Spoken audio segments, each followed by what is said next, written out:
সেটার জন্য প্রয়োজন কষ্ট করতে পারে এরকম লোক।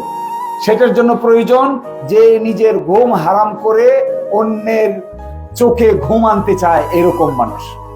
আমি আরামে থাকব আর আমার এই 5 লক্ষ লোক না খেয়ে থাকবে, এটা যে ভাবতে পারবে না, তার জন্য দরকার এই কাজ। বলেন তো দেখি, কি আশ্চর্য ব্যাপার। আমরা এখান থেকে হেঁটে গেলে আকিল শাহ বাজার, আকিল শাহ বাজারের পরে বোয়ালিয়া বাজার, ওইদিকে গেলে হলো আমাদের কিছু দূর অগ্রসর হলে আমরা পাবো হোসেনপুর বাজার, আমাদের লাস্ট মাথা। এদিক থেকে ঘুরে আমরা টানাখালী বাজার, লাস্টের সীমানা গেলে রফিনগর একটা আছে বাংলা বাজার।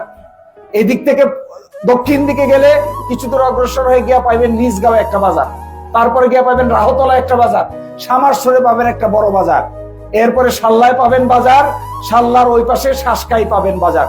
এই বাজারগুলোকে কেন্দ্র করে আমাদের গ্রামের মানুষরা তাদের জীবন যাত্রা পরিচালনা করে। যারা মাছ মারে তারা এখানে গিয়ে মাছ বিক্রি করে, মাছ বিক্রি করে কত টাকা আয় করে, এই টাকাটা দিয়ে সে বাড়িতে নুন তেল কিনে নিয়ে জীবন যাপন করে। কিন্তু